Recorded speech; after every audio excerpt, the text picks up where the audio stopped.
মাহফিল সুন্দর হয় না। সুতরাং যারা বইছে এরা তো বইয়া ভুল করছে, আমরা আর বইসা নতুন করে ভুল করতে চাই না। আপনারা কি বইসা ভুল করছেন? যদি ভুল না হয়ে থাকে, সাউন্ড সিস্টেম আদিব অবস্থা, এক চিল্লানি যদি সুরসা শুরু হয়ে যায়, হ্যাঁ, মুসলমানের মতো আওয়াজ দিয়া আল্লাহ তাআলা আলিশান দরবারে আল্লাহ তাআলার শেখানো ভাষায় একটু চিৎকার করে রাযাআন লিল্লাহ ওয়া মা উমিরু ইল্লা লিয়াবুদুল্লাহ মুখলিসিনা লাহুদ্দিন, চিৎকার করে একটা আওয়াজ দিয়া আলহামদুলিল্লাহ।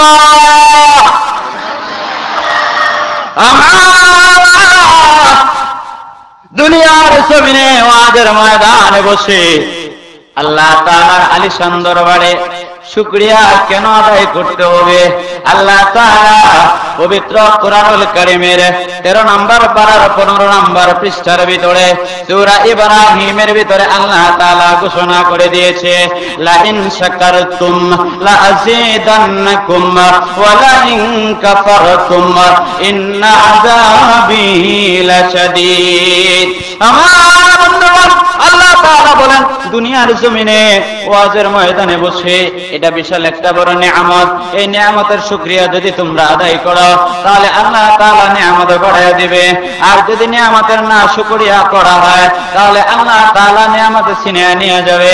এই আয়াতের আলোকে পান্দে নামা নামক ছোট্ট একটা কিতাবের ভিতরে আল্লামা ফরিদউদ্দীন আত্তার রাহিমাহুল্লাহ তাআলা সুন্দর করে তিনি ফারসি ভাষায় একটা কবিতা বইলা গেলেন, কুফরে নিয়ামত শুকরে নিয়ামত নিয়ামত তাফজু কুনাদ শুকরে নিয়ামত নিয়ামত তাফজু কুনাদ কুফরে নিয়ামত নিয়ামত তবেরু কুনাদ কুফরে নিয়ামত নিয়ামত তবেরু কুনাদ हमने बेहद मार खुदाए पाखरा हमने बेहद मार खुदाए पाखरा अखेमा दादे मुझते खाकेरा अखेमा दादे मुझते खाकेरा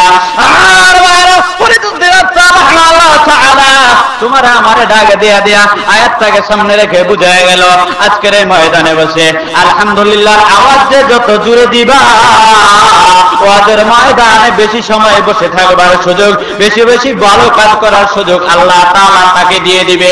বিষয়টা যদি তা হয় মুসলমানের বলা আছে আল্লাহ তাআলাকে রাজি আর খুশি করবার জন্য অত্র এলাকার পুরা আকাশ জমিনকে জানাইয়া একটা চিৎকার করে আওয়াজ আলহামদুলিল্লাহ।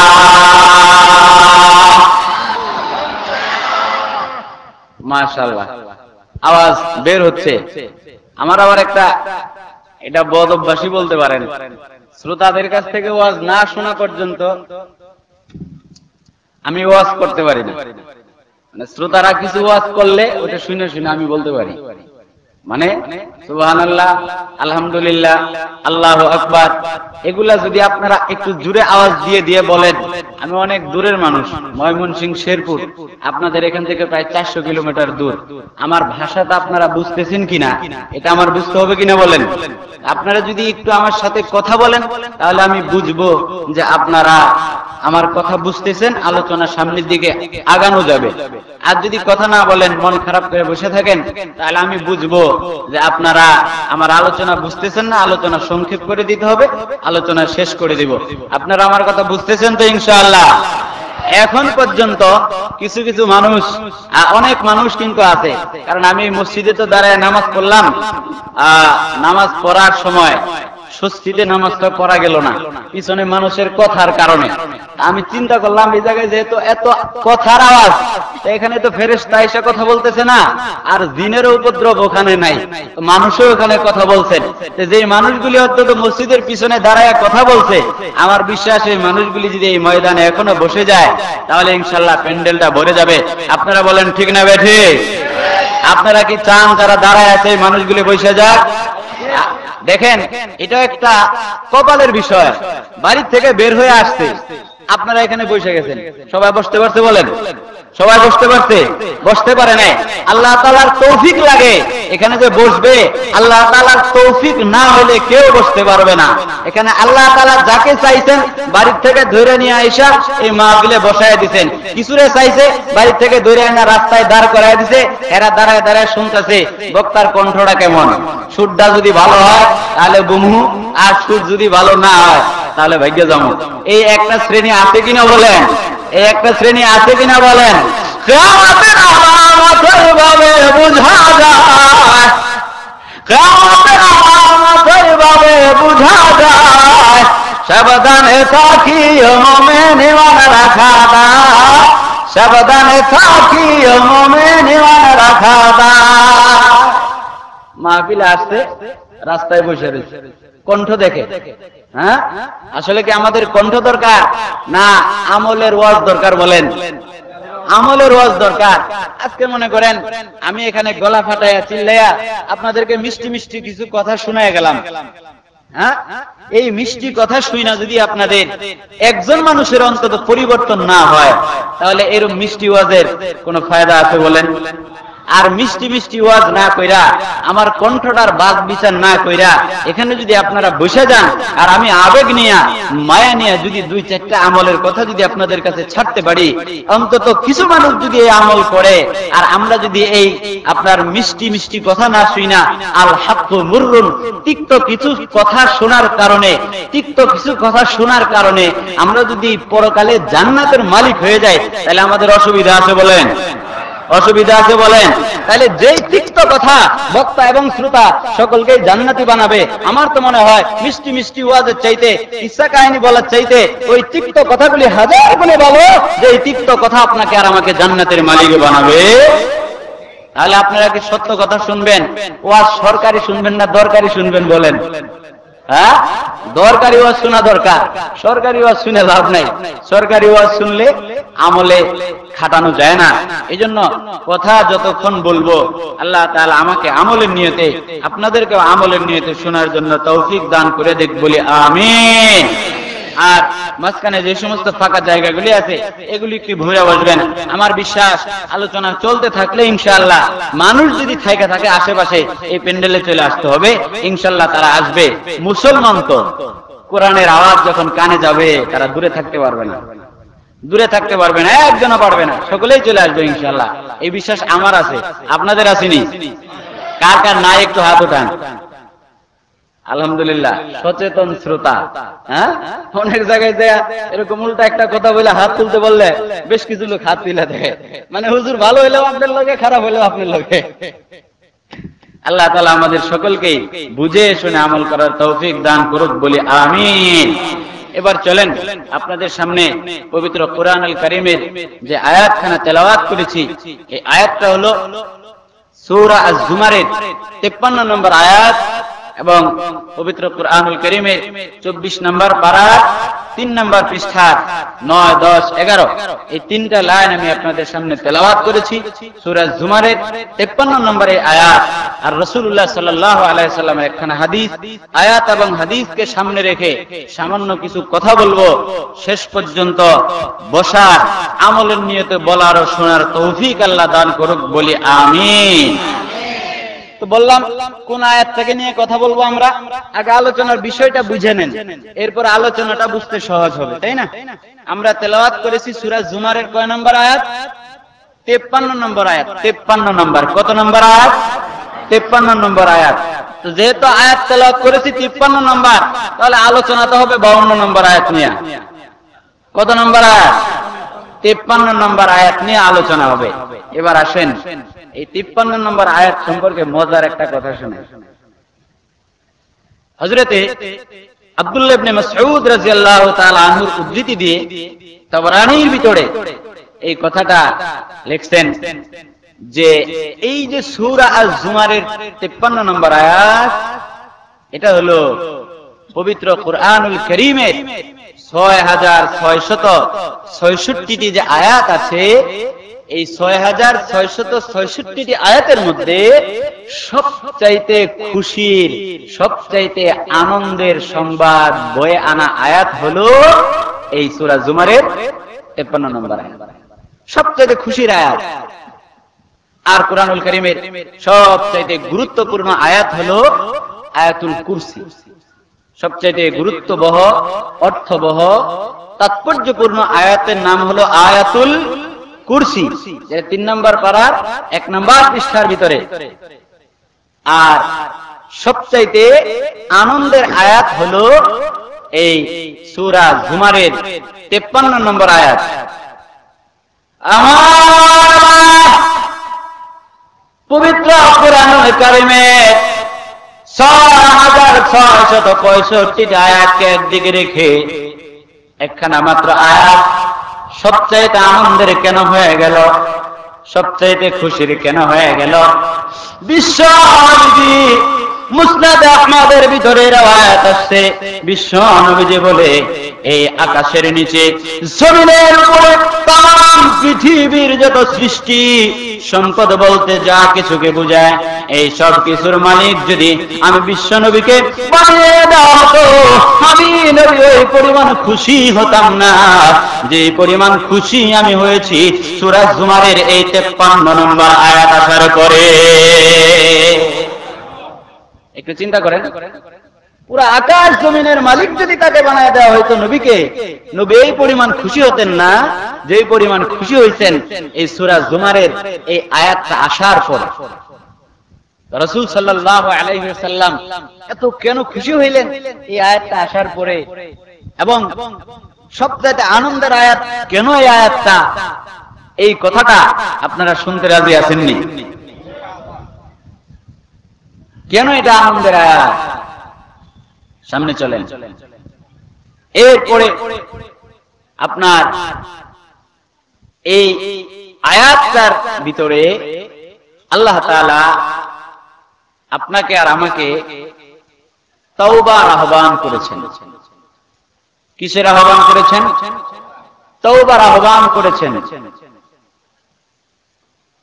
তওবা করার কথা বলা হয়েছে।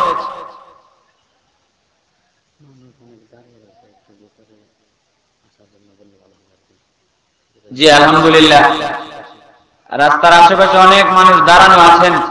আমরা অনুরোধ করব আপনারা একটু প্যান্ডেলে চলে আসলে ভালো হয়। প্যান্ডেলে চলে আসেন, মাহফিলের সৌন্দর্য এটা। হ্যাঁ, এখানে প্যান্ডেলে চলে আসেন। তো আয়াতের ভিতরে আল্লাহ তাআলা তওবার আহ্বান করেছেন। কিসের আহ্বান করেছেন বলেন? তওবার আহ্বান করেছেন। স্টেজ ভরা উলামায়ে কেরাম, তওবা কাকে বলে এই বিষয়টা আমাদের একটু বোঝা উচিত। শুনলাম সব সময় সারা জীবন তাওবা তাওবা তাওবা। তাওবা কাকে বলে? তাওবা হলো 3টা জিনিসের সমষ্টির নাম হলো তাওবা। কয়টা জিনিসের সমষ্টির নাম বলেন? 3টা জিনিসের সমষ্টির নাম হলো তাওবা। 1 নাম্বার কলউ মা কান, আপনার আমার জীবনে যত গুনাহ হয়েছে এই গুনাহকে মূল থেকে উপড়ে ফেলা, এটা হলো তাওবার 3টার একটা অংশ। যে গুনাহ যেটা হয়ে গেছে এটাকে একদম শিকড় থেকে উপড়ে ফেলো, এটাকে একদম গোড়া থেকে উঠিয়ে ফেলে দাও, এটা আর রেখো না, এটা যেন আর চারা গজাতে না পারে। কলউ মা কান, যেটা হয়ে গেছে এটাকে উপড়ে ফেলে দাও। 2 নাম্বার তাওবার 2 নাম্বার যে অংশ সেটা হলো আন-নাদামাতু আলা মা কান, যে গুনাহটা হয়ে গেছে, যে গুনাহটা হয়ে গেছে সেটার উপরে লজ্জিত হওয়া। যে গুনাহ হয়ে গেছে সেটার উপরে লজ্জিত হওয়া। আন-নাদামাতু আলা মা কান। 3 নাম্বার আল আজমু আনিল আউদাতি ইলাইহা। 3 নাম্বার হলো যে একটা পুখতা ইরাদা করা, একটা আজম বিল জজম ইরাদা করা যে এই গুনাহটা করেছি, আমি আজকে তওবা করলাম, ফিরে আসলাম, আর কোনো দিন আমি এই গুনাহটা করব না। এইটার উপর একটা ইরাদা করা, একটা পাক্কা সচ্চা নিয়ত করা। আল আজমু আনিল আউদাতি ইলাইহা, এই 3টা জিনিসের সমষ্টির নাম হলো তওবা। 1 নাম্বার কি বললাম? তওবা। কলউ মা কান, মূল থেকে উপরে ফেলা। 2 নাম্বার আন-নাদামাতু আলা মা কান। 3 নাম্বার আল আজমু আনিল আউদাতি ইলাইহা। এই তিনটা জিনিসের সমষ্টির নাম হলো গুনাহ। তো এবার আসেন এই সূরা জুমারের নাজিল হওয়ার পরে আল্লাহ রাসূল সাল্লাল্লাহু আলাইহি ওয়াসাল্লাম এত খুশি কেন হইলেন যে এই আয়াতটার ভিতরে তাওবার আহ্বান আছে। কিসের আহ্বান আছে বলেন? তাওবার আহ্বান আছে। তাওবার আহ্বান এই আয়াতটার ভিতরে আছে বিদায় রাসূলুল্লাহ সাল্লাল্লাহু আলাইহি ওয়াসাল্লাম এত বেশি খুশি হইলেন যে পুরা পৃথিবী তাকে দিয়ে দিলে ওই পরিমাণ খুশি হতেন না। এবার আসেন আপনাকে আর আমাকে তাওবা কেন করতে হবে? তাওবা কেন করতে হবে? এই যে শত শত মানুষ আপনারা বসে আছেন, একজন মানুষ দাঁড়ান, হুজুর আমার জীবনে কোনো গুনাহ নাই। একজন দাঁড়ান, হুজুর আমার জীবনে কোনো গুনাহ নাই। আছে কেউ গুনাহ ছাড়া? বলেন, কেউ আছে গুনাহ ছাড়া? তো আমাদের সকলেরই গুনাহ আছে। আর গুনার যে কত রাস্তা, কত ধরনের গুনাহ যা আমাদের হয়ে গেছে, এর কোনো হিসাব নাই। নামাজ একজন এখানে দাঁড়ায় বলতে পারবে না যে আমি প্রাপ্ত বয়স্ক হওয়ার পর থেকে নিয়ে আমার নামাজগুলি সব ঠিক আছে। এই কথাটা বলা খুব কঠিন হয়ে যাবে। একজন যদি ইন্টারভিউ নেওয়া হয়, আমার মনে হয় ফার্স্ট ডিভিশনে সকলেই ফেল করবে। তাহলে বুঝা গেল যে নামাজের গুনাহ আমার আমলনামার ভিতরে আছে। রোজার ইন্টারভিউ যদি নেওয়া হয়, একজন দাঁড়ান, আপনি প্রাপ্তবয়স্ক হওয়ার পর থেকে রোজাগুলি রেখেছেন, আমার মনে হয় একজনও দাঁড়ায় বলতে পারবে না আমি প্রাপ্তবয়স্ক হওয়ার পর থেকে সকল রোজাগুলি আমি রাখছি। কোনো না কোনো কারণে একটা দুইটা ছুটেই গেছে, ভেঙেই ফেলেছি আমি। তো বোঝা গেল যে রোজার গুনাহ আমার আমলনামার মধ্যে আছে। যাকাতের কথা যদি বলি, অনেক মালদার এখানে আছে যে বাবা আপনি কি যখন থেকে আপনি সম্পত্তির মালিক হয়েছেন আপনি হিসাব করে যাকাত দিয়েছেন কিনা? বুঝা গেল যাকাতের গুনাহ আমার আমলনামার মধ্যে রয়ে গেছে। হজের কথা যদি বলি, যে সময় মতো আপনি হজ আদায় করেছেন কিনা, অথবা যাদের উপরে ফরজ হয়েছে তাদেরকে আদায় করিয়েছেন কিনা? জবাব আসবে যে না। বোঝা গেল যে হজের গুনাহ আমার আমলনামার ভিতরে রয়ে গেছে। পর্দার কথা যদি বলি, আল্লাহু আকবার, এখানে আইসা তো একেবারে আমরা সহ ধরা খাওয়া। যুবক ভাইয়েরা রাস্তায় বের হলে বর্তমান গুনাহের এত সাইলাব, গুনাহের এত বিস্তৃতি ময়দান যে গুনাহ থেকে বেঁচে থাকাই তো মুশকিল হয়ে গেছে। চোখের গুনাহ, চোখের জিনা আমাদের হারদম হচ্ছে, অহরহ হচ্ছে। এরকম একজন করে যদি জিজ্ঞেস করা হয় যে ভাই আপনি জীবনে চোখের গুনাহ আপনার হয় নাই, আপনি কোনো পরনারীর দিকে তাকান নাই, অথবা প্যান্ডেলের ভিতরে মা বোনেরা বসে আছেন তাদেরকে যদি জিজ্ঞাসা করা হয় যে আপনি কোনোদিন বেগানা কোনো পুরুষের দিকে তাকান নাই, এরকম দাঁড়ান, কয়জন দাঁড়াবে? জবাব আসবে যে না। যুবক ভাইদের থেকে আসবে, হুজুর আমার পক্ষ থেকে এরকম গুনাহ বহু হয়েছে। বিশেষ করে সহশিক্ষা যারা আমরা একত্রে করি তাদের তো কোনো বলাই বাহুল্য, একেবারে সকাল থেকে নিয়ে বিকাল পর্যন্ত আমরা একই সাথে আছি। তো দেখা গেল আমাদের চোখের গুনাহ, পর্দার খেলাফের গুনাহ আমাদের আমলনামার মধ্যে আছে কিনা বলেন? তাহলে এরকম সুদের ব্যাপারে আসেন।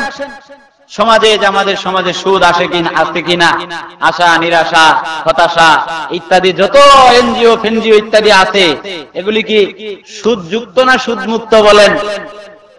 এই মুসলমান জুড়ে বলেন, সুদ যুক্ত না সুদ মুক্ত?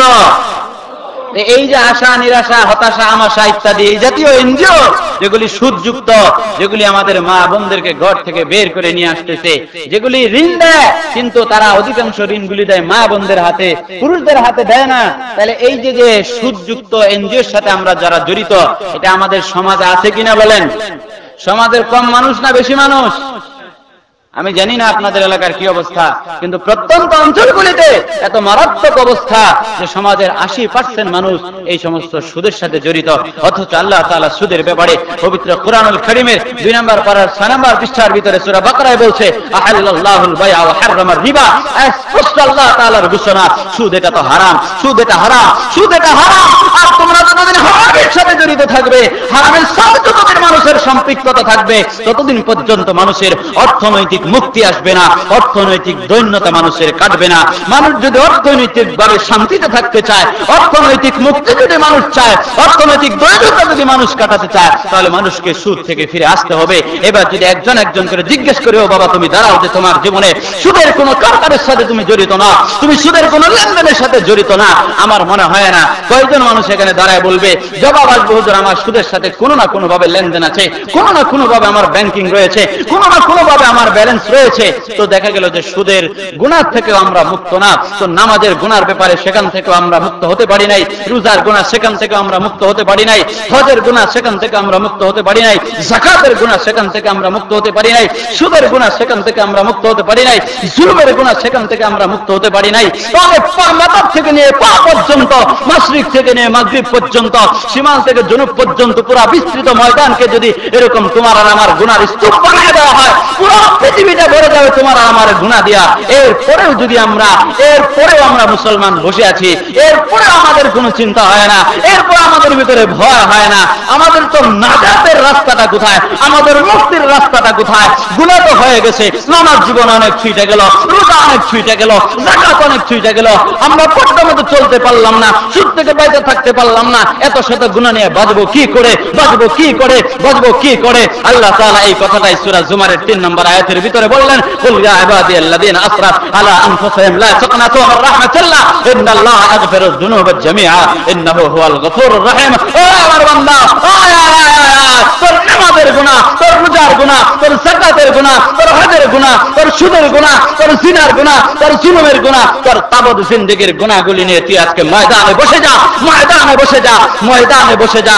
এরপরে তওবা নামক একটা মেচের শলাকা দিয়া, তওবা নামক একটা মেচের শলাকা দিয়া তোর গুনার স্তূপের ভিতরে আগুন ধরায় দে। এরকম খড়কুটার ভিতরে আগুন ধরায় দিলে যেমন খড়কুটা জ্বলে পুড়ে শেষ হয়ে যায়, ছাই হয়ে যায়, কিছুই থাকে না, আজকের এই ময়দানে বসে তওবা নামক শলাকাটা তোমার গুনাহের স্তূপের ভিতরে লাগায় দাও। এই কথাটাই আল্লাহ তাআলা সূরা জুমারের এই আয়াতের ভিতরে বলেছে। এই জন্য বিশ্বনবী বলেছে যে তামাম পৃথিবীটা পাইলো আমি ওই পরিমাণ খুশি হতাম না যে এই পরিমাণ খুশি হয়েছি আমি এই সূরা জুমারের 3 নম্বর আয়াত পাওয়ার পরে। একটু চিৎকার করে আমরা বলি না আলহামদুলিল্লাহ। শুকরে নিয়ামত নিয়ামত তাবজুল কুনাদ, শুকরে নিয়ামত নিয়ামত তাবজুল কুনাদ, কুফরে নিয়ামত নিয়ামত তবেরু কুনাদ, কুফরে নিয়ামত নিয়ামত তবেরু কুনাদ। আল্লাহ তাআলা এই আয়াতের ভিতরে আপনাকে আর আমাকে গুনাহ থেকে তওবা করতে বলেছে, গুনাহ থেকে ফিরে আসার কথা আল্লাহ তাআলা এই আয়াতের মধ্যে ঘোষণা দিয়েছে। এরা আল্লাহর বান্দা, বিশ্ব নবীর উম্মত ছেড়া রে, গুনাহ তোমার দ্বারা আর আমার দ্বারা হয়ে যায়, গুনাহ থেকে তুমি আর আমি বাঁচতে পারি না। কিন্তু গুনাহ যদি আমলনামার মধ্যে থাকে তাহলে তো বাঁচা যাবে না। এবার একদিকে গুনাহ হয়ে যাবে, এই গুনাহ থেকে বাঁচার রাস্তাটার নাম হলো তওবার রাস্তা, গুনাহ থেকে বাঁচার রাস্তাটার নাম হলো তওবার রাস্তা, গুনাহ থেকে বাঁচার রাস্তাটার নাম হলো তওবার রাস্তা। এই জন্য বলেছিলাম 3 জিনিসের সমষ্টির নাম হলো তওবা। তার 1 নাম্বার হলো কলউ মা কান, যেটা হয়ে গেছে এটাকে মূল থেকে উপরে ফেলে দিতে হবে। নামাজ যারা এতদিন পড়ো নাই, আজকে থেকে পাক্কা সচ্চা ইরাদা করতে হবে, আর নামাজ ছাড়বো না। যেখানে যে অবস্থাতে নামাজের সময় হয়ে যায় নামাজটাকে আদায় করে নিতে হবে। 2 নম্বরে তওবার অর্থ হলো আন্নাদামাতু আলা মা কান, যেটা হয়ে গেছে এর উপরে লজ্জিত হওয়া। তোমার দ্বারা আর আমার দ্বারা গুনাহ হয়ে যায়, নামাজের গুনাহ, জিনার গুনাহ, হজের গুনাহ, যাকাতের গুনাহ, কত ধরনের গুনাহ তোমার দ্বারা আর আমার দ্বারা হয়ে গিয়েছে। কিন্তু তুমি আর আমি গুনাহ হওয়ার পরে লজ্জিত হই না, তুমি আর আমি গুনাহ থেকে তওবা করি না। অথচ আমাদের আদি পিতা হযরত আদম সফিউল্লাহ আলাইহিস সালাতু ওয়াস সালামকে আল্লাহ তাআলা বানানোর পরে আল্লাহ তাআলা বললেন, আদম রে, তোমাকে বানাইয়া এই যে জান্নাতের মালিক বানাইয়া দিলাম, এই জান্নাতের মধ্যে তুমি আর তোমার বিবি সহ থাকতে থাকো। তবে রে আদম, এই জান্নাতের মধ্যে থাকো, যেটাই খুশি যেটাই যাও, যা মনে চায় তা করো রে আদম। কিন্তু একটা শর্ত দিয়ে দিলাম, ওয়ালা তাকরাবা হাদিহিস শাজারাতা ফাতাকুনা মিনাজ জালিমিন। আদম, তোমাকে আমি আদর করে বানাইয়া যেখানে মনে চায় সেখানে যাও, যা মনে চায় তা করো, কিন্তু এই যে গন্ধম গাছ, এই গাছের নিকটে কিন্তু যায় না বন্ধু। আল্লাহ তাআলা গন্ধম গাছের নিকটে যাইতে মানা করলো, ফলটা খাইতে নিষেধ করে দিল, কিন্তু আমাদের আদি পিতা হযরত আদম আলাইহিস সালাতু ওয়াস সালাম এই নিষেধটা মানতে পারে নাই, এই বারণটার থেকে বেঁচে থাকতে পারে নাই। কোনো না কোনো একভাবে শয়তানের প্রবঞ্চনায় পড়ে গিয়ে, শয়তানের ধোঁকায় পড়ে হযরত আদম আলাইহিস সালাম এই ফলটাকে খেয়ে ফেলেছে। আমাদের আদি পিতা হযরত আদম আলাইহিস সালাতু ওয়াস সালাম আল্লাহ তাআলার এই আদেশটা যখন থেকে মানতে পারলো না, গন্ধম গাছের ফল যখন খেয়ে ফেলেছে, এবার তার শরীরের সব মধ্যে যে জান্নাতের পোশাকগুলি ছিল, ফলটা খাইতে দেরি হয়েছে, আদম আলাইহিস সালামের শরীর থেকে রে জান্নাতের পোশাকগুলি খুলে খুলে পড়ে গিয়েছে। আমার মারা আল্লাহ তাআলা জান্নাত থেকে হযরত আদম এবং হযরত মা হাওয়া আলাইহিস সালাতু ওয়াস সালাম দুজনকে বের করে দিয়েছে। এই যে আল্লাহ তাআলার আদেশটা আদম আলাইহিস সালাম মানতে পারে নাই, এটা একটা তিনি মনে করতেন আমার গুনাহ হয়ে গিয়েছে, এটা আমার আসি হয়ে গিয়েছে, এটা আমার অন্যায় হয়ে গিয়েছে। আরে চরতুল্লির ভাইরা, তোমার পিতা আমার পিতা হযরত আদম আলাইহিস সালাতু ওয়াস সালাম এই যে গন্ধম গাছের নিকটে যাইতে আল্লাহ তাআলা নিষেধ করে দিয়েছিল, এইটা তিনি মানতে পারে নাই। আল্লাহ তাআলা যখন জান্নাত থেকে বের করে দুনিয়ার জমিনে পাঠাইয়া দিয়েছে, এই যে গুনাহটা হয়ে গেছে, অন্যায় যেটা তিনি মনে করতেন, এটার উপরে পরিমাণ লজ্জিত হয়েছে। 1 বছর 2 বছর না, 360 বছর এই পৃথিবীর জমিনে আদম আলাইহিস সালাম আল্লাহ তাআলার কাছে কান্না করেছে, আল্লাহ গো, গন্ধম গাছের নিকটে যাইতে নিষেধ করেছিলে, গন্ধম গাছের ফল খাইতে নিষেধ করেছিলে, আল্লাহ মানতে পারি না, আমার দ্বারা হয়ে গেছে, তুমি আমাকে মাফ কইরা দাও, তুমি আমাকে ক্ষমা কইরা দাও। বন্ধু রে, আমাদের আদি পিতা হযরতে আদম আলাইহিস সালাতু ওয়াস সালাম এত বেশি পরিমাণে লজ্জিত হয়েছে, 1 বছর 2 বছর না, 40 বছর পর্যন্ত মুফাসসিরিনে কেরাম লিখছে আদম আলাইহিস সালাম আকাশের দিকে তাকায় নাই। এই জন্য তাকায় নাই যে আল্লাহ আমাকে নিষেধ করেছিল গন্ধম গাছের নিকটে যাওয়া যাবে না, গন্ধম গাছের ফল খাওয়া যাবে না, আমি ওই আল্লাহর আদেশ মানতে পারি না, আমি ওই আল্লাহর আকাশের দিকে কি করে তাকাবো, এই শুধু এই একটা আদেশ না মানতে পারার অন্যায় মনে করে এটার উপরে এই পরিমাণ লজ্জিত হয়েছে। 1 বছর 2 বছর না, 40 বছর পর্যন্ত আকাশের দিকে তাকায় নাই। 40 বছর পর্যন্ত এরকম কান্নাকাটি, কোন কোন রাওয়ায়াতে 360 বছর পর্যন্ত লজ্জিত হওয়া কান্নাকাটির পরে আল্লাহ তাআলা শিখায় দিলেন, আদম রে, তোমার তওবা, তোমার কান্না, তোমার লজ্জিত আমার বড় পছন্দ হয়ে গেছে, এবার তুমি পড়ে নাও, রব্বানা যালামনা আনফুসানা ওয়া ইল্লাম তাগফির লানা ওয়া তারহামনা লানাকুনান্না মিনাল খাসিরিন। আল্লাহ তাআলা হযরত আদম আলাইহিস সালামকে পবিত্র কোরআনুল কারীমের আয়াতে দোয়াটা শিখায় দিল, আদম রে, যেটা তুমি করে ফেলেছো, আসি যেটা তোমার কাছে মনে হয় অন্যায়, যেটা তুমি করে ফেলেছো, তোমার তওবা, তোমার লজ্জিত হওয়া আমার কাছে কবুল হয়েছে, আমার কাছে বড় পছন্দ হয়েছে। দুনিয়ার মানুষ, আমার বন্ধুরা, তোমার পিতা আমার পিতা হযরত আদম আলাইহিস সালাতু ওয়াস সালাম তোমাকে আর আমাকে কি শিক্ষা দেয়া গেল, যে আমার অন্যায় হয়ে গিয়েছে, আমি গন্ধম গাছের ফল খাওয়ার থেকে বারণ থাকতে পারি নাই, বিরত থাকতে পারি নাই। দুনিয়ার মানুষ, এমন গুনাহ তোমার দ্বারা হয়ে যেতে পারে, নামাজের গুনাহ হতে পারে, তুমি সারা জীবন নামাজ পড়তে পারো নাই, হতে পারে রোজা তুমি রাখতে পারো নাই, হতে পারে যাকাত তুমি আদায় করতে পারো নাই, হতে পারে পর্দা পশিদা মতো তুমি চলতে পারো নাই, কিন্তু বন্ধু হে, তোমার পিতা তোমাকে কি শিখায় দেয়া গেল, যে অন্যায় যদি হয়ে যায়, অন্যায়ের উপরে গর্ব করে বসে থাকা যাবে না, অন্যায়ের উপরে দাওয়াম থাকা যাবে না। আমি আদম শফিউল্লাহ যেমন তওবা করে লজ্জিত হয়ে কান্নাকাটি করে তোমার আমার অন্যায়টাকে, আমার গুনাহটাকে, আমার আসিটাকে আমি আল্লাহর কাছ থেকে ক্ষমা করে নিয়েছি, এরকম তোমারও যদি অন্যায় হয়ে যায়, তোমাদেরও যদি গুনাহ হয়ে যায়, তওবা করে লজ্জিত হয়ে কান্নাকাটি করে তোমাদের জিন্দেগির গুনাহগুলিকে ক্ষমা করে নিতে হবে। আল্লাহ তাআলা আমাদের তাওবা জিন্দেগির গুনাহগুলিকে আজকের এই ময়দান থেকে তওবা করে মাফ করায়া বেগুনার মাসুম হয়ে বাড়ি যাওয়ার তৌফিক দান করে দেয়। একটু জোরে আওয়াজ দিয়ে বলেন না আমিন। কত গুনাহ করছি মাবুদ আল্লাহ, জীবনে কত গুনাহ করছে মাবুদ আল্লাহ জীবনে, মাফ করিয়া দাও গো তুমি নিজ গুণে, মাফ করিয়া দাও গো তুমি নিজ গুণে। তুমি যদি মাফ না করো আল্লাহ বান্দারে, বলেছ আর বান্দায় যাবে কারদারে, বলেছ আর বান্দায় যাবে কারদারে।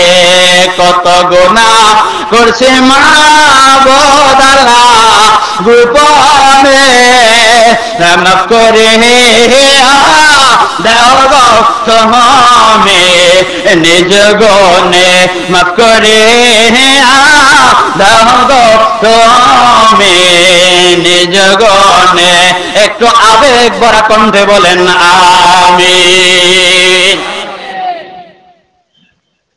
আমার ভাইরা, এই যে সূরা জুমারের আয়াতের ভিতরে শিক্ষাটা হলো কি, গুনাহ আমাদের হবে, গুনাহ থেকে আমরা বেঁচে থাকতে পারি, হয়ে যায় আমাদের গুনাহ, বাঁচার রাস্তা তাওবা। আদম আলাইহিস সালাম আমাদের পিতাও কি শিখিয়ে গেলেন, তাওবা করতে হবে। কিন্তু আজকে আমরা এটা ভুলে গেছি। আজকে মুসলমান আমাদের গুনাহ, আমরা গুনার উপরে দাওয়াম থাকি, ইসরার করতেই থাকি, আমরা করতেই থাকি। বিষয়টা কেমন? একজন মনে করেন, আমার কথা বুঝতেছেন আপনারা? চলবে আলোচনা সামনের দিকে? খারাপ লাগতেছে না তো? মাশাআল্লাহ। একজনে নামাজ পড়ে না, হ্যাঁ, আবার বলার বেলায় বলবে, দেখবেন এই মিয়া নামাজ পড়ি না তাই কি হয়েছে, ঈমান ঠিক আছে, আছে কিনা বলেন? একটা শ্রেণী সমাজে আছে না, এই মিয়া রোজা রাখি না তাই কি হয়েছে, হুজুর খালি রোজাটাই রাখি না কিন্তু ঈমানের বেলা ঠিক আছে। হুজুর আপনি নামাজ পড়েন না তাও আপনার ঈমান ঠিক আছে, রোজা রাখেন না তাও ঈমান ঠিক আছে, ছেলে মেয়ে সহশিক্ষা করান তাও আপনার ঈমান ঠিক আছে। ঈমানের তো সাংঘাতিক অবস্থা দেখা যায়, আছে কিনা একটা শ্রেণী সমাজে? বিষয়টা কেমন হইলো? বিষয়টা হইলো, মনে করেন যে আপনাদের মানিকগঞ্জ সদর থেকে একজন কাপড় চোপড় সব খুইলা, লুঙ্গি খুইলা হাইটা হাইটা চরতিল্লির এই রাস্তা দিয়ে যাইতেছে। একজনে জিগাইলে, কাপড় চোপড় সব খুইলা, লুঙ্গি খুইলা এরকম হাইটা যাইতেছ নগ্ন অবস্থায়, উলঙ্গ অবস্থায়, এটা কে কেমন অবস্থা? কথা সাবধানে কইবা, লুঙ্গি খুইলে বলাইছি তাই চেয়েছে, মনে করছে আমার লজ্জা শরম নাই, আমার লজ্জা শরম কিন্তু ঠিক হয়ে আছে। এবার আপনারাই বিচার করেন, এই লুঙ্গি খুলে হাঁটা লোকটার লজ্জা শরম ঠিক আছে? হ্যাঁ, এই লুঙ্গি খুইলা হাঁটলে যেমন মুগ্ধা কইলেই শুধু লজ্জা শরম ঠিক থাকে না, তার লজ্জা শরম সে কইলেও চলে গেছে, না কইলেও চলে গেছে। ঠিক নামাজ পড়ে না, রোজা রাখে না, হজ নাই, যাকাত নাই, পর্দা নাই, পুশিদা নাই, কিছু নাই, গান বাদ্য নিয়ে পড়ে থাকবে, তার ঈমান কি আছে বলেন? ঠিক আছে। তাহলে এই যে লুঙ্গি ছাড়ার যে অবস্থা শরমের, আর ওই বেটার নামাজ রোজা ছাড়া ঈমানেরও তার ওই একই অবস্থা। মাশাআল্লাহ, আলহামদুলিল্লাহ বলে, আরে জোরে আলহামদুলিল্লাহ। বলছিলাম না আশেপাশে যদি মুসলমান থাকে তাহলে জায়গা হবে না ইনশাআল্লাহ প্যান্ডেলে। মহিলা প্যান্ডেল অলরেডি জায়গা হইতেছে না। মা বোনেরা আপনারা একটু আগায় আগায় বসেন, আপনারা একটু আগায় আগায় বসে অন্যান্য মা বোনদেরকে ঢুকার বসার সুযোগ করে দেন। আর যে সমস্ত পুরুষ ভাইরা দাঁড়িয়ে আছে আমরা বসে যাই ইনশাআল্লাহ। আলোচনা চলার মাঝখানে প্যান্ডেল কানায় কানায় পূর্ণ হয়ে যাবে ইনশাআল্লাহ, এই বিশ্বাস অন্তত আমার আছে, আপনাদের আছে না ইনশাআল্লাহ? আরে মুসলমান তো গুনাহ করুক, সারা জীবন মনে করেন গুনাহ করছে, কিন্তু বান্দা কার? কার বান্দা বলেন? দেন না শেষ পর্যন্ত কই যায়? খারাপ লাগেনি? খারাপ লাগে? হ্যাঁ বলছিলাম ওই মহিলাদের জায়গা না হয়, ওই পিছনে একটা দুতলা ঘর আছে, ঘরের ফাঁকা, ওটাই বসতে পারে। জি জি। মা বোনেরা, প্যান্ডেলে যদি আপনাদের জায়গা না হয়, তাহলে প্যান্ডেলের কাছেই নাকি একটা ফাঁকা জায়গা, ফাঁকা একটা ঘর আছে, আমরা ওই ফাঁকা ঘরেও যাই বসতে পারবো ইনশাআল্লাহ। আল্লাহ তাআলা কবুল করে বলেন আমিন। তো বলছিলাম যে তাওবা করা, আজকে আমরা মুসলমান এই তাওবাটাকে ভুলে গেছি, তাওবা থেকে আমরা দূরে সরে গেছি। হ্যাঁ, কিন্তু একটা জিনিস আপনাকে আর আমাকে বুঝতে হবে, আমাদের আদম আলাইহিস সালাম, আমাদের আদি পিতা, তিনাকে ধোঁকায় ফেলেছে কে? জোরে বলেন, কে ধোঁকায় ফেলেছে? একটু জোরে বলেন। শয়তান। একদিকে হযরত আদম আলাইহিস সালাম, আরেকদিকে হলো শয়তান। এবার আপনারা বলেন, আল্লাহর রহমত থেকে নৈরাশ্যতায় কে হয়েছে, নিরাশ কে হয়েছে? আদম আলাইহিস সালাম নিরাশ হয়েছে না শয়তান হয়েছে? বলেন। হ্যাঁ, জান্নাতে কে যাবে? আদম আলাইহিস সালাম যাবে না শয়তান যাবে? আদম আলাইহিস সালাম জান্নাতে যাবে। তাহলে কি বোঝা গেল? এই যে ঘটনার থেকে বোঝা গেল যে আল্লাহর রহমত থেকে নিরাশ হওয়া, আল্লাহর রহমত থেকে দূরে সরে যাওয়া, এটা আদম এবং আদমের সন্তানদের কাজ না, এটা হলো শয়তান এবং শয়তানের ছেলেবেলাদের কাজ। ঠিক কিনা বলেন? হ্যাঁ মুসলমান, এই জায়গায় অনেক মানুষ আছে এশার নামাজ পড়ে নাই, আছে কিনা বলেন? আছে কিনা বলেন? এই সবগুলা মানুষ যদি এশার নামাজ পড়তো, মসজিদে জায়গা হইতো না। এখন এশার নামাজ পড়ে নাই বিদায় কি এই ক্ষমতা আমার আছে বলার, ও মিয়া তুমি এশার নামাজ পড়ো নাই, তুমি কি করো? এই মাগরিবের নামাজ পড়ো নাই, তুমি আসরের নামাজ পড়ো নাই, হ্যাঁ ফজরের নামাজ পড়ো নাই, এবং বৈশা নিয়ত করছো আগামীকালকে ফজরের নামাজও পড়তা না, এরকম আছে কিনা বলেন? এরপরেও কি এই কথা বলার সুযোগ আছে আমার? ওই মানুষটা নামাজ পড়ে না দেখে সে জাহান্নামে চলে যাবে, এটা বলার সুযোগ আছে বলেন? ও মিয়া, সারা জীবন মনে করেন একটা সিজদাও দেন নাই, মরার আগে কালেমাটা নিয়ে মরছেন, আল্লাহ চাইলে আপনারা মাফ করে দিতে পারে কিনা? হ্যাঁ, এই ক্ষমতা আল্লাহর আছে কিনা বলেন?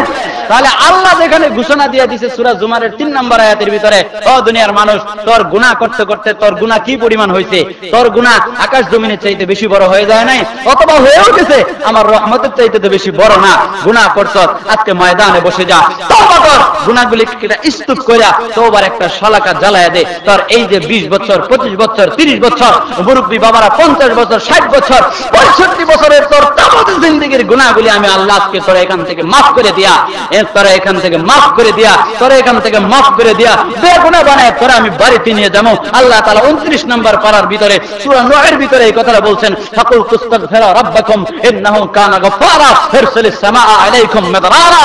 আল্লাহ তাআলা বলছেন যে তোরা তওবা কর, তোরা তওবা কর, তোরা তওবা কর, তোদের কাজ শুধু তওবা করা, আস-সা'য়ু মিন্না ওয়াল ইতমামু মিনাল্লাহ, তুই শুধু তওবা কর, বাকি তোরা জান্নাতের মালিক বানানোর দায়িত্ব আমি আল্লাহ। আরো জোরে বলেন।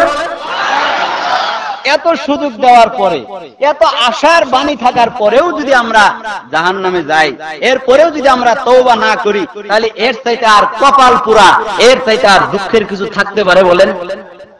এর চাইতে দুঃখের কিছু থাকতে পারে বলেন? তাহলে এই সামান্য সময়ের কথা যদি আপনারা বুঝে থাকেন, তাহলে তওবা করতে রাজি আছেন তো ইনশাআল্লাহ? তওবা করে যাবেন তো আজকে ইনশাআল্লাহ? আল্লাহ তাআলা আমাদেরকে তওবাকারী হিসেবে কবুল করুক, বলেন আমিন। আমার ভাইয়েরা, তওবা আপনি আর আমি কেন করব না? তওবাটা কেন করব না? তওবাই আমাদের একমাত্র বাঁচার রাস্তা। আপনাকে আর আমাকে বাঁচাইতেই পারে তওবা। তওবা তোমাকে, আপনাকে আর আমাকে বাঁচাইতে পারে। গুনাহ হয়ে গেছে হোক, গুনাহ হচ্ছে, গুনাহ হোক, পানি দাও, গুনাহ হচ্ছে, আপনি আর আমি তওবা করব, আল্লাহ তাআলা মাফ করবে। গুনাহ হচ্ছে, আপনি আমি তওবা করব, আল্লাহ তাআলা মাফ করবে। এই যে সূরা জুমারের যে আয়াতটা আমি তেলাওয়াত করেছি আপনাদের সামনে, এই আয়াতটাকে সামনে রেখে ফরিদউদ্দিন আত্তার রাহমাতুল্লাহ আলাইহি অত্যন্ত সুন্দর করে উনি ওনার মনের একটা আবেগ প্রকাশ করে গেছেন। এটা ধরছে নিজামের ভিতরে, মাদ্রাসার ভিতরে পড়ানো হয়, পাঞ্জানামা কিতাব, উলামায়ে কেরাম বুঝবে এটা যে কত মজাদার একটা কিতাব। হ্যাঁ, এর ভিতরে কি মজা রয়ে গেছে শের আশারের ভিতরে। তো এই ফরিদউদ্দিন আত্তার রাহমাতুল্লাহ আলাইহি উনি এই আয়াতটাকে সামনে রেখে, যে একদিকে আদম আলাইহিস সালাম, আরেকদিকে হলো শয়তান। আদম আলাইহিস সালাম আল্লাহ তাআলার রহমত থেকে নিরাশ হয় নাই, আল্লাহর রহমত থেকে নিরাশ হয়ে গেছে শয়তান। সুতরাং আজকে আমরা যারা গুনাহ করি, গুনাহ আমাদের হয়ে গেছে, আমরা যদি আল্লাহর রহমত থেকে নিরাশ হয়ে যাই, তাহলে আমরা কার দলে? আদমের দলে না শয়তানের দলে? বলেন। শয়তানের দলে। আমরা শয়তানের দলে থাকবো না আদম আলাইহিস সালামের দলে থাকবো? আদম আলাইহিস সালামের দলে থাকবো। তাহলে আদম আলাইহিস সালামের দলে থাকতে হলে যেটা করতে হবে, তার নাম কি বললাম এতক্ষণ? তাওবা। এই তাওবা করলে আমরা আদম আলাইহিস সালামের দরে, আদম আলাইহিস সালাম তওবা করেছেন, উনি মাফ পেয়ে গেছে, জান্নাতে যাবে। শয়তান তওবা করে নাই, শয়তান আল্লাহর রহমত থেকে নিরাশ হয়ে গেছে। আদমকে সিজদা করে নাই, আল্লাহর আদেশ মানে নাই, অন্যায় করেছে। আদম আলাইহিস সালাম যেমন অন্যায় করে ক্ষমা চেয়েছে, আল্লাহ মাফ করছে। শয়তানও যদি ক্ষমা চাইতো, তওবা যদি শয়তানও করতো, শয়তানকে আল্লাহ তাআলা মাফ করে দিত। কিন্তু দুইজনের ভিতরে ফারাকটা কোথায়, পার্থক্যটা কোথায়? আদম আলাইহিস সালাম তওবা করে মাফ পেয়ে জান্নাতের মালিক হয়ে গেছে, আর শয়তান আল্লাহর রহমত থেকে নিরাশ হয়ে গেছে, আল্লাহ শয়তান জাহান্নামের মালিক হয়ে গেছে। একটু জোরে আওয়াজ দিয়ে বলেন ঠিক না বেঠে? আমার ভাইরা, আমরা যারা আছি গুনাহ মুক্ত তো একজনও নাই। শুরু থেকে যে কথাটা বলছিলাম যে গুনাহ আমাদের আছেই আছে, আছেই আছে। বাঁচার রাস্তাটা হলো তওবা। এইজন্য আমার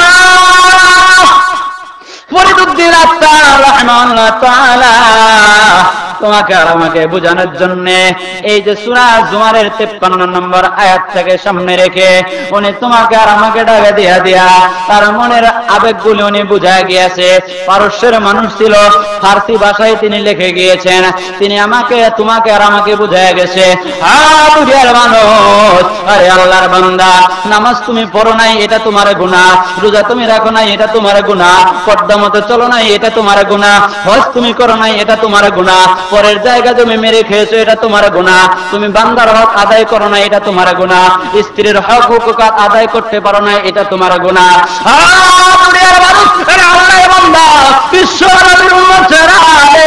তোমরা এই যে অসংখ্য গুনাহ তোমাদের আমল নামার মধ্যে রয়েছে, এই গুনাহ থাকা সত্ত্বে এই গুনার কারণে তোমরা আল্লাহর রহমত থেকে নিরাশ হয়ে যায় না, আল্লাহর রহমত থেকে দূরে সরে যায় না। আল্লাহর কাছে তওবা করো, আল্লাহর কাছে তোমরা মাফ চাও। তোমরা মাফ চাওয়ার সাথে সাথে রে আল্লাহ তাআলা তোমাদের জিন্দেগির গুনাহগুলো মাফ করে দিবে। একটু জোরে আওয়াজ দিয়ে বলেন না আমিন। মাগফিরাত দা रद उम्मीद लुत्फ तो मगफिरत दा, रद उम्मीद लुत्फ तो जाके खुद फरा मोदाइला तकना तो, जाके खुद फरा मोदाइला तकना तो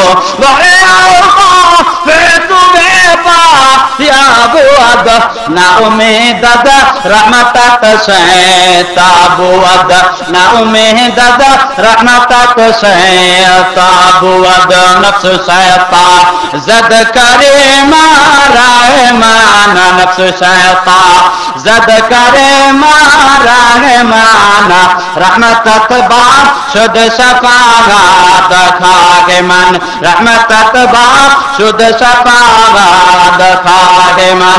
चश्मेदार आज गुनाह पा कम खोने, चश्मेदार आज गुनाह पा कम खोने, बेसजा कम दल्ला आग खा कम खोने, बेसजा कम दल्ला आग खा कम खोने। हमरा किज बदल जा नंबरे अजाना हवा नोरे मा नंबरे, अजाना हवा नोरे मा नंबरे। ফরিদুদ্দিন আত্তার রাহিমাহুল্লাহ তাআলা ফার্সি ভাষায় তোমাকে আর আমাকে ডাকে দেয়া দেয়া বারবার করে আহ্বান করে গেল, দুনিয়ার মানুষ, তোমার পা থেকে নিয়ে মাথা পর্যন্ত গুনাহ হয়ে গিয়েছে। আল্লাহর রহমত থেকে নৈরাশ হইও না, আল্লাহর রহমত থেকে শয়তান নৈরাশ হয়ে গিয়েছে। এই জন্য শয়তান কোনোদিন জান্নাতে যাবে না, শয়তান জাহান্নামে যাবে। আত্তার রাহমাতুল্লাহ আলাইহি বলে, গুনাহ তোমার আছে, হাজার গুনাহ তোমার আছে, তুমি আল্লাহর কাছে তওবা করো, আল্লাহর কাছে তুমি মাফ চাও। আল্লাহর কাছে তওবা করলে, আল্লাহর কাছে মাফ চাইলে তোমার তাবদ জিন্দেগির গুনাহগুলি আল্লাহ তোমার মরণের আগে আগে যদি তুমি তওবা করো, তোমাকে ক্ষমা করে দিয়ে বেগুনাহ মাসুম নিষ্পাপ বানায়া ঈমানের সাথে তোমাকে কবরে নিয়ে যাইতে পারে। এই ক্ষমতা আল্লাহর রয়েছে। আমাদেরকে আল্লাহ তাআলা গুনাহ মুক্ত জীবন যাপন করার, গুনাহ হয়ে গেলেও তওবা করার তৌফিক দান করে দেখে বলেন আমিন। আজ গুনাহ পা কম খনে, চশমেদার আজ গুনাহ পা কম খনে, ফেসাদা কানা দল্লা আদ খা কম খনে, ফেসাদা কানা দল্লা আদ খা কম খনে। একটু জোরে আওয়াজ দিয়ে বলেন সুবহানাল্লাহ। আমার ভাইরা, আমাদের রাস্তা হলো তওবা। গুনাহের তো শেষ নাই। মুক্তির রাস্তা আল্লাহ তাআলা বলে দিতেন। দেখেন যে সারা জীবন যদি তুমি গুনাহ করে থাকো, গুনাহ করো। যুবক ভাইরা, অনেক যুবক ভাই এখানে বসা আছে, আমাদের গুনাহ হয় কিনা বলো? তওবার দরজা খোলা। গুনাহ হয়ে গেছে, তওবা করো। নামাজ পড়তে পারো না, তওবা করো। পারো নাই, তওবা করো। আর সামনের থেকে গুনাহ করব না, আল্লাহ তাআলা maaf করে দিবে। আরে আল্লাহ তাআলা maaf করে দিলে আল্লাহ তাআলার কাছে কি কারো কাছে হিসাব দিতে হবে বলেন? হ্যাঁ, কারো কাছে যে বলতে হবে আমি অমুক বান্দাটারে maaf করে দিতে চাই, তোমরা কি বলো? আল্লাহ কি কারো দাঁড় ধারে বলেন? আল্লাহ আপনারা আমারে চাইলে maaf করে দিতে পারে, পারে কিনা বলেন? এই আল্লাহ আপনারা আমাদের যে maaf করে দিবে, এই বিশ্বাস, এই আশা আছেনি আপনাদের অন্তরে বলেন? হ্যাঁ, মুমিন কাকে বলে? মুমিন কাকে বলে? মুমিন কাকে বলে? উলামায়ে কেরাম মসজিদ ভরা আছে। মুমিন হলো আশা এবং নিরাশা, এই দুইটার মাঝখানে যে থাকবে, এটা হলো মুমিনের একটা সিফাত, এটা হলো মুমিনের একটা গুণ। আমার খলিফাতুল মুসলিমিন হযরত ওমর ফারুক রাদিয়াল্লাহু তাআলা আনহু কত বড় জলিলুল কদর সাহাবী, অর্ধ শাসন পৃথিবী যিনি শাসন করেছে, এরকম দুলির খেজুরের চাকায়ের ভিতরে বসে যে আমিরুল মুমিনিন অর্ধ পৃথিবী অর্ধ জাহান শাসন করেছে, যার সম্পর্কে বিশ্বনবী হাদিসের মধ্যে বলেছে লাউ কানা বাদি নবিয়্যা লাকানা উমারা, আমার পরে যদি কোনো মানুষ নবী হওয়ার যোগ্যতা নিয়ে জন্মগ্রহণ করত রে, আমার পরে আল্লাহ যদি কাউকে নবী বানায়া পৃথিবীর জমিনে পাঠাইতো, তাহলে একমাত্র নবী হওয়ার যোগ্যতা আল্লাহ তাআলা ওমরের ভিতরে দিয়ে দিয়েছে। একটু জোরে আওয়াজ দিয়ে বলেন সুবহানাল্লাহ। আমার এত বড় কথা, এত বড় বাণী বিশ্ব নবীজি যে ওমর ফারুক রাদিয়াল্লাহু তাআলা আনহু সম্পর্কে করেছে, এই ওমর ফারুক রাদিয়াল্লাহু তাআলা আনহু সব সময় একটা কথা বলতেন। ওমর ফারুক রাদিয়াল্লাহু তাআলা আনহু বলতেন, জাহান্নামে যাওয়ার ব্যাপারে আমার এত বেশি ভয় লাগে রে, আমার এত বেশি ভয় হয়, আমার মন বলে রে কিয়ামতের ময়দানে আল্লাহ তাআলা যদি এই ফয়সালাটা করে तमाम পৃথিবীর সকল মানুষগুলি জান্নাতে যাবে, একজন মাত্র মানুষ জাহান্নামে যাবে, আমি ওমর এই পরিমাণ ভয় পাই। আমি ওমর মনে করি तमाम পৃথিবীর সকল মানুষগুলি যদি জান্নাতে যায়, মুমিন হিসেবে, একজন মুসলমান হিসেবে আমি ওমরের ভয় হয় ওই একজন জাহান্নামী মানুষ মনে হয় আমি হব।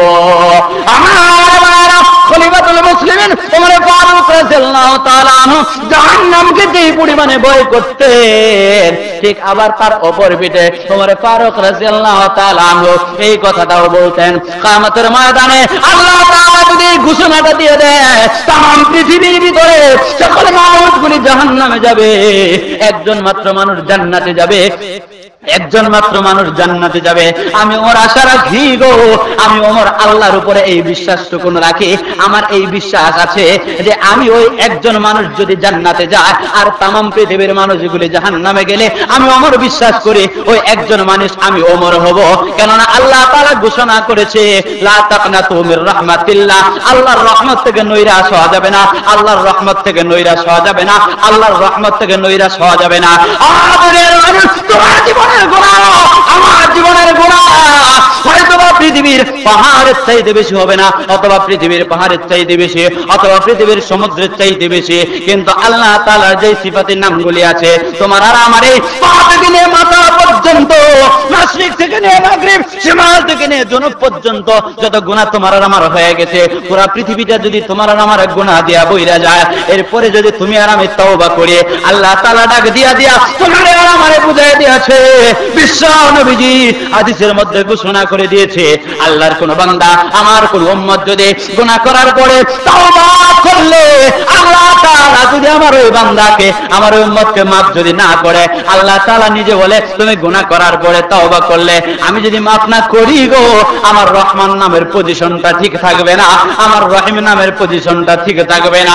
তোমার জীবনের গুনাহ, তোমার পা থেকে নিয়ে মাথা পর্যন্ত, নামাজের গুনাহ, হজের গুনাহ, যাকাতের গুনাহ, জিনার গুনাহ, জুলুমের গুনাহ, অন্যায়ের গুনাহ, তোমার এই তাবাদ গুনাহগুলি যদি আমি maaf না করি, তাহলে আমি আল্লাহ কিসের গফফার হলাম, আমি আল্লাহ কিসের রহমান হলাম, আমি আল্লাহ কিসের রহিম হলাম? এই জন্য আমার বাবা হাত দিয়া দিয়া বলবো, একজন মানুষও দাঁড়ায় বলতে পারবে না আপনার জীবনে গুনাহ নাই, আমার জীবনে গুনাহ নাই, কেউ বলতে পারবে না। গুনাহ থেকে বাঁচার রাস্তাটা আল্লাহ তাআলা বলে দিলেন যে গুনাহ আমাদের হয়ে যাবে যা, কিন্তু আমরা আল্লাহর রহমত থেকে নৈরাশ হব না। আল্লাহ যদিও গুনাহ করি তবুও তো তোমার বান্দা, যদিও নামাজ পড়ি না তবুও তোমার বান্দা, কোরআন শরীফ পড়তে পারি না পড়ি না তবুও তোমার বান্দা, রোজা রাখি নাই তবুও তোমার বান্দা, হজ করি নাই তবুও আল্লাহ তোমার বান্দা। আল্লাহ আদেশ তুমি যা করেছো কিছুই মানতে পারি নাই, নিষেধ তুমি যা থেকে করেছো কোনো একটা মানতে পারি নাই, কিন্তু আল্লাহ গো এই পরিমাণ ভালো তোমাকে বাসি, এই পরিমাণ ভালোবাসা তোমার নবীকে বাসি, যদি আমি নামাজ পড়ি না, কোরআন পড়ি না, রোজা রাখি না, হজ করি না, আল্লাহ তোমাকে যদি কেউ গালি দেয়, তোমার নবীকে যদি কেউ গালি দেয়, তাহলে ওই কোরআনের বাচ্চা বাংলার জমিনে থাকার দায় হবে না।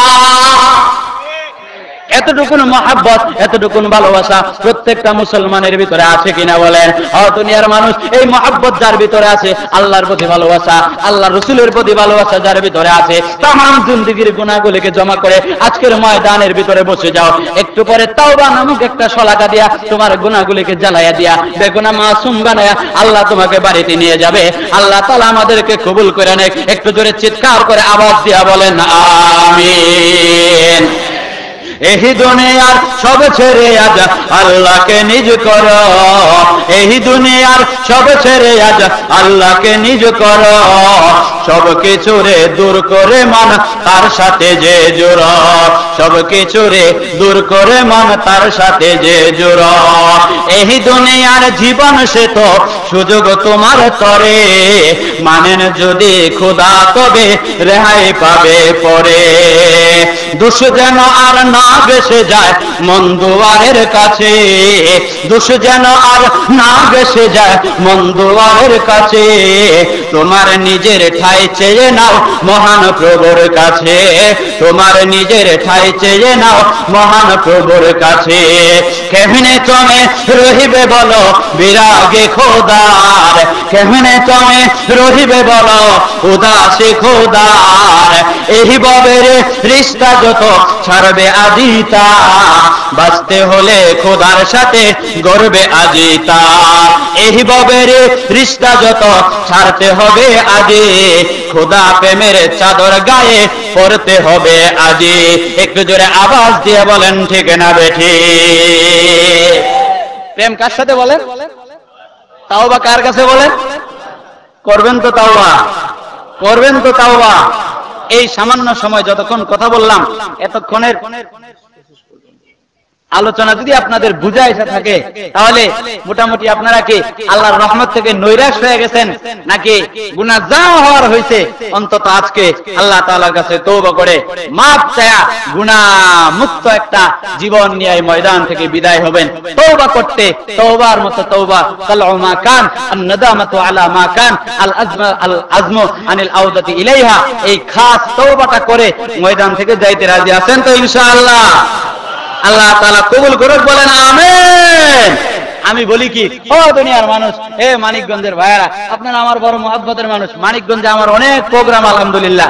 হ্যাঁ, আমি বলি কি ইসলামটা বড় সহজ জিনিস। হুজুর কি বলেন? ইসলাম কঠিন জিনিস? ইসলাম বড় সহজ জিনিস। ইসলামটাকে আমরা কঠিন বানিয়ে নিছি, ইসলামটাকে আমরা কঠিন বানিয়ে নিছি। একজন মানুষ নামাজ পড়ে না, এবার তারা আমি বলে দিলাম, মিয়া নামাজ পড়ো নাই, তোমার বাড়িতে দাওয়াত ওই খামো না। ইমাম সাহেব যদি এই ঘোষণা দিয়ে দেয়, তাহলে আপনি কি মনে করেন ওই মুসল্লিটা সে কি নামাজ শুরু করে দিবে? সে তো মসজিদে আসবেই না, বরং ওই ইমামের কি কি দোষ আর অন্যায় বের করা যায়, যতদিন ওই সমাজ থেকে ওই ইমাম রে ওই মুসল্লি বিদায় করতে না পারবে, ততদিন তার পেটের ভাত হজম হবে। ঠিক না ঠিক বলেন? হ্যাঁ, তাহলে কি বোঝা গেল?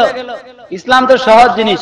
উদউ ইলা সাবিল রাব্বিকা বিল হিকমাতি ওয়াল মাওয়াজাতিল হাসানা ওয়াজাদিলহুম বিল্লাতী হিয়া আহসান। আল্লাহ বলছে যে কৌশলে মানুষকে ডাকো, আসার বাণী শোনায় শোনায় মানুষকে ডাকো। একটা মানুষ দাড়ি রাখে নাই, এবার তুমি তারে জাহান্নামে পাঠিয়ে দিলা। তো এইবার যদি তুমি বলো যাও মিয়া দাড়ি রাখো নাই, তুমি তো জাহান্নামে গেছো গা, তাহলে ওই লোকটা বলবে হুজুর যেহেতু আমারে ঠেলে ঠেলে জাহান্নামের দরজায় পাঠিয়ে দিতে, আমি আর বাড়ি থেকে কি করব, কষ্ট করে ঢুকে যাই। কি বলেন? তাকে বুঝান, ও মিয়া দাড়ি রাখো নাই, আল্লাহ নবীর সুন্নাত ছাইরা দিছো, আল্লাহ রাসূলের কষ্ট দিছো, আজকে তওবা করো না, আগামী কালকে থেকে আর দাড়ি কাটবা না, আগামী কালকে থেকে আর ছাড়বা না, আগামী কালকে থেকে দাড়ি রেখে দিবা, নবীর সুন্নাত রেখে দিবা, নবীর সুন্নাত রেখে দিবা, নবীর সুন্নাত রেখে দিবা। হ্যাঁ, বাকি জীবনের গুনাহ আল্লাহ তোমার মাফ করে দিবে। এই বাকি জীবন যে তুমি রাখো নাই, যত অন্যায় করছো একটাও আল্লাহ তাআলা তোমারে জিজ্ঞেস করবে না, আল্লাহ তাআলা মাফ করে দিবে। এই বিশ্বাস আসেনি? আসেনি এই বিশ্বাস? আল্লাহ তাআলা আমাদেরকে তওবা করে গুনাহ মুক্ত জীবন যাপন করার জন্য তৌফিক দান করে। আরেকবার আওয়াজ দিয়ে বলেন আমিন। যে কথাটা বলছিলাম যে আপনার আরে তোমার আর আমার গুনাহ, হয়তোবা দাড়ি রাখি নাই, নামাজ পড়ি নাই, রোজা রাখি নাই, হজ করি নাই, যাকাত দেই নাই ইত্যাদি, এই যাবতীয় গুনাহগুলোই তো করছি, তাই না? একটা ঘটনা শুনাই, ফকিহ আবুল্লাহ সামারকান্দি রাহিমাহুল্লাহ তাআলা তিনার কিতাবের ভিতরে তিনি লিখছেন, অত্যন্ত শিক্ষণীয় একটা ঘটনা। তিনি লিখতেছেন আপনার কি বলে যে উমর ফারুক রাদিয়াল্লাহু তাআলা আনহুর কাছে একজন মুসলমান আসছে, যুবক নওজোয়ান, আয়েশা বলতেছে উমর ফারুক, আমি আমার জীবনে একটা গুনাহ করছি, বড় অন্যায় একটা আমি করে ফেলছি, এখন আমার বড় ভয় হয়, আমার এই অন্যায়টার কারণে আমার মনে হয় আমি জাহান্নামে যাব, আমার মনে হয় অন্যায়টার কারণে আমি জাহান্নামে যাব, ওই গুনাহটার কারণে এখন আমার নামাজ পড়তে ভালো লাগে না, অন্য কোনো ভালো কাজ করতে ভালো লাগে না, আমার মন শুধু বলে আরে আমি তো জাহান্নামেই যাব, আমি তো জাহান্নামেই যাব, আমি তো জাহান্নামেই যাব, তাহলে আমার আর ভালো কাজ করে লাভ কি? এরকম একটা অবস্থা আমার সৃষ্টি হয়েছে। ওমর ভাই তুমি আমার একটু রক্ষা করো, বাঁচাও। ওমর রাদিয়াল্লাহু তাআলা বলেন যে কি অন্যায়টা তুমি করছো, কি গুনাহটা তুমি করছো, এটা আমার কাছে একটু খুইলা বলো, আমি বুঝি। বলে যে না ভাই, তোমার কাছে বলা যাবে না, তোমার তো রাসূলুল্লাহর সাথে ভালো সম্পর্ক আছে, তুমি আমাকে নিয়ে একটু রাসূলুল্লাহ সাল্লাল্লাহু আলাইহি সাল্লামের দরবারে যাও, আমি ওইখানে যায়া রাসূলের সামনে আমার গুনাহটার কথা বলবো। একটু জোরে আওয়াজ দিয়া বলেন না সুবহানাল্লাহ।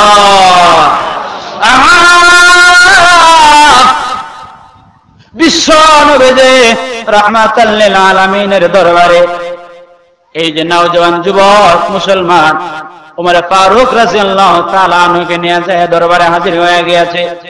ওমর রাদিয়াল্লাহু তাআলা আনহু ডাক দিলেন, ইয়া রাসূলুল্লাহ, ইয়া হাবিবাল্লাহ, হুজুর আপনার দরবারে একজন মুসলমান নিয়ে এসেছি, একজন নওজোয়ান যুবক নিয়ে এসেছি, সে তার জীবনে এমন কি এক গুনাহ করেছে, এমন কি এক অন্যায় করেছে, সে বলে ওই গুনাহ নাকি তাকে জাহান্নামে নিয়ে যাবে, এই জন্য সে আর এখন কোনো ভালো কাজ করতে পারে না, তার ভালো কাজের ভিতরে মন বসে না।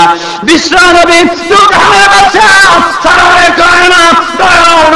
মায়ার নবী ডাক দিলেন, বাবা যুবক, কি তোমার এমন গুনাহ হয়ে গেছে যে এই গুনাহের কারণে তোমার মন বলে তুমি জাহান্নামে চলে যাবে? তোমার গুনাহটা একটু তুমি আমার কাছে বলো, তোমার গুনার কথাটা আমি শুই না দেখি।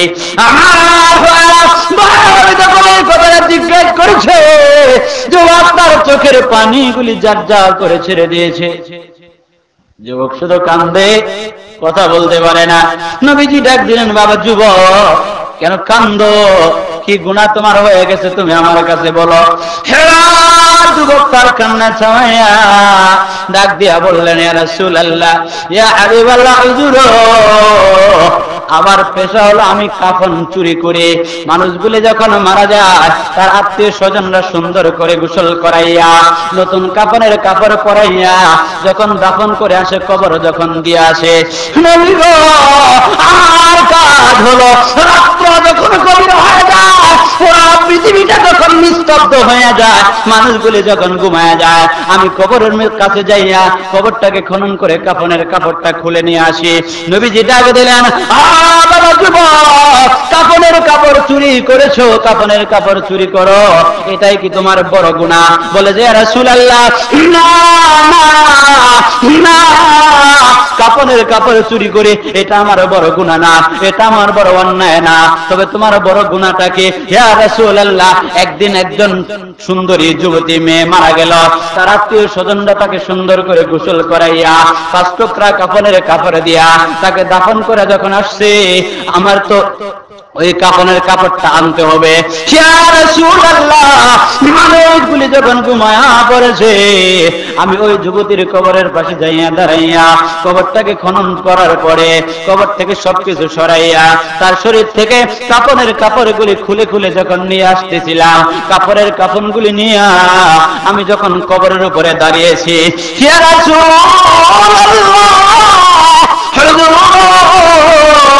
শয়তান আমাকে কুমন্ত্রণা দিয়ে দিল, শয়তান আমার ভিতরে চাহিদা জাগ্রত করে দিল।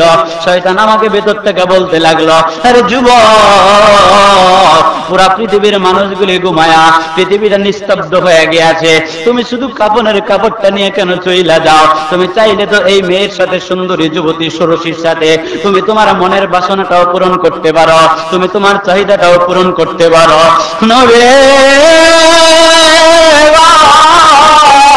শয়তান যখন আমার ভিতরে এই কুমন্ত্রণাটা জায়গায় দিছে, আমি যুবক আর ঠিক থাকতে পারি না। আমি এবার আবার কবরের ভিতরে নাই মা, আমি আমার মনের চাহিদাটা, আমি আমার মনের যে খাসাতটা ছিল ওই যুবতীর সাথে আমি পূরণ করলাম। নবী গো,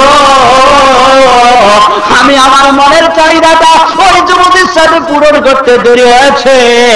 আমি আমার চাহিদা পূরণ করে কবর থেকে যখন উঠে আমার বাড়ির দিকে আসি, ইয়া রাসূলুল্লাহ, ওই দিন থেকে আমি আমার দুইটা চোখের পাতা একত্র করতে পারি না, আমি ঘুমাইতে পারি না, হাঁটতে পারি না, চলতে পারি না, খাইতে পারি না।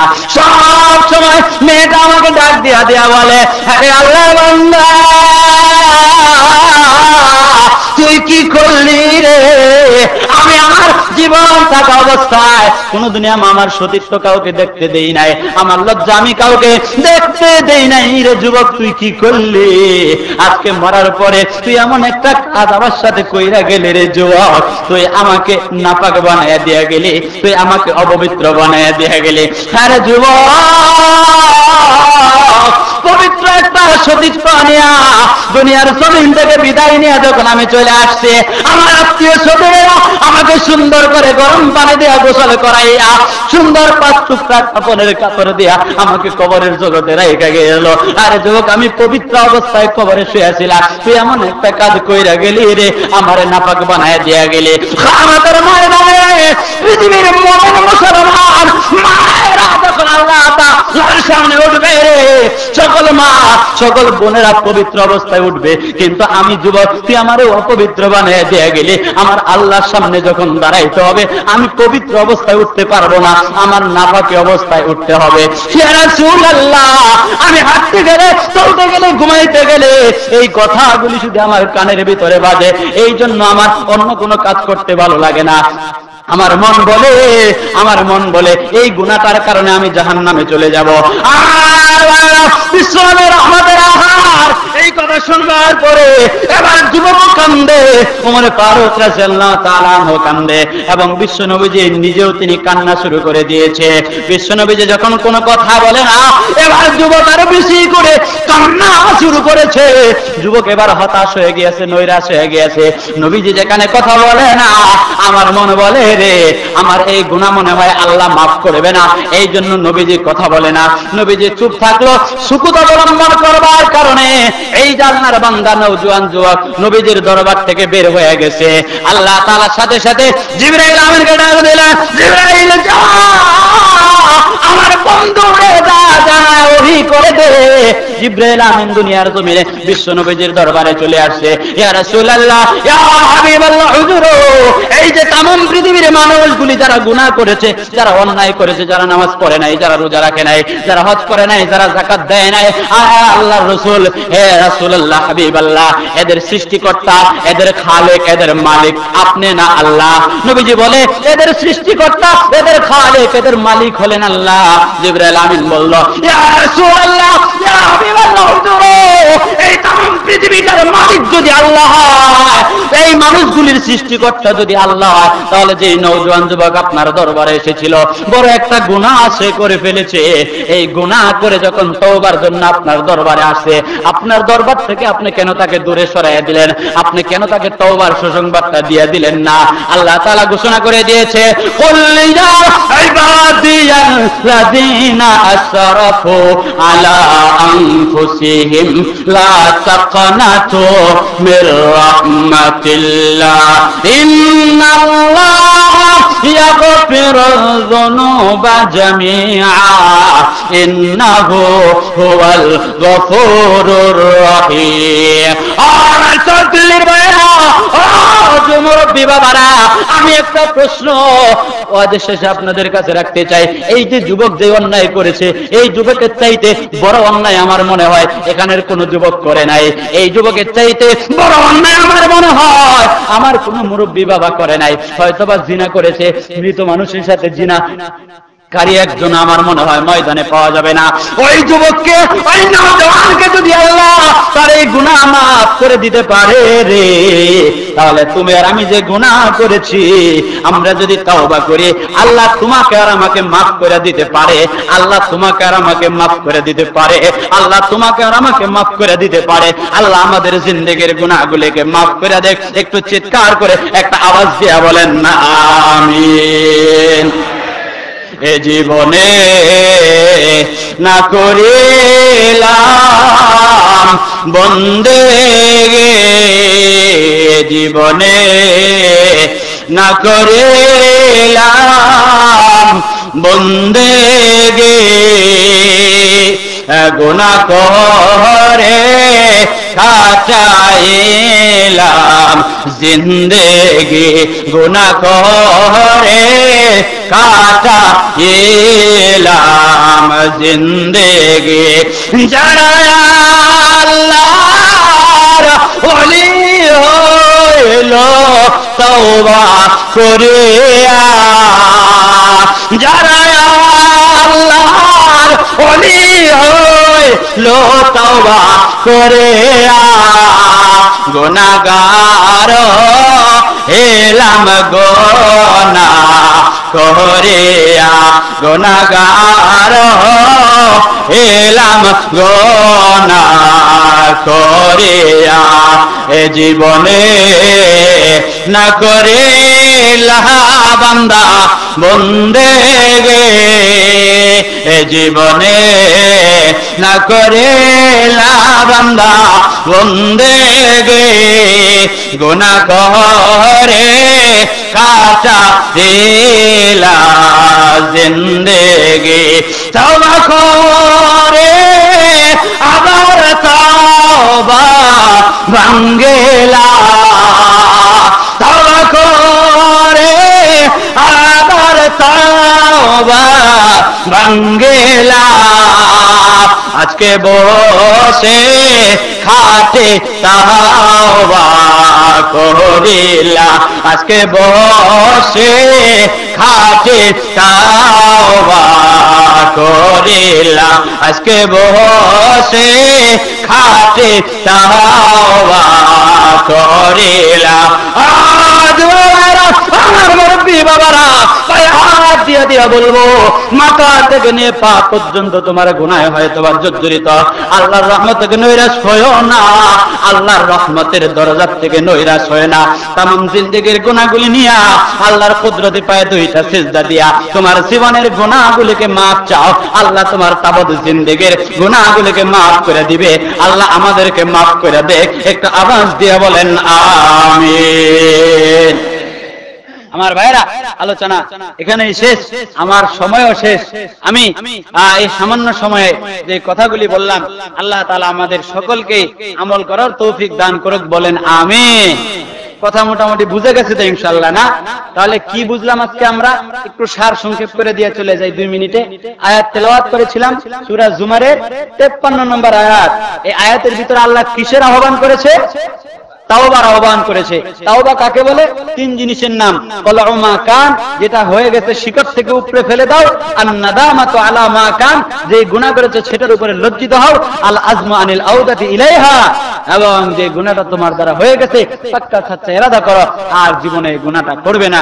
আল্লাহ তাআলা আমাদের সকলকে গুনাহ মুক্ত জীবন যাপন করার তৌফিক দান করুক, বলেন আমিন। আমি আপনাদের কাছে দোয়া চাই। ক্লান্ত মানুষ, গতকালকের মাহফিলটা ছিল অনেক দূরে, ময়মনসিংহ শেরপুর, সেখান থেকে আপনাদের এখান থেকে আসি, আবার এখান থেকে চলে যাব আগামীকালকে মাহফিল হলো খিলক্ষেত বিশ্বরোড। তো মোটামুটি সফরের ভিতরে, রাস্তার ভিতরে ক্লান্ত চলে আসে শরীরের ভিতরে। দোয়া করবেন আল্লাহ যেন কণ্ঠটা ভালো রাখে, আল্লাহ যেন শরীরটা ভালো রাখে। দিনই কিছু আলোচনা মানুষ শুই না, আমারও যেন ফায়দা হয়, মানুষেরও যেন ফায়দা হয়।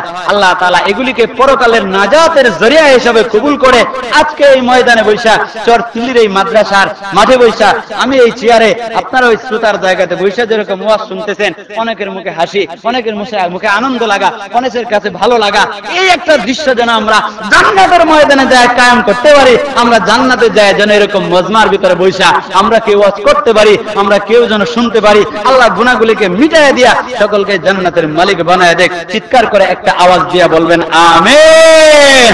ওয়া আখির দাওয়ানা আনিল হামদুলিল্লাহি রাব্বিল আলামিন। আসসালামু আলাইকুম ওয়া রাহমাতুল্লাহি ওয়া বারাকাতুহু। Hey there. Subscribe to my channel. And also press this bell icon, so you never miss any new updates, cause whenever we upload new video you will get a notification on your phone.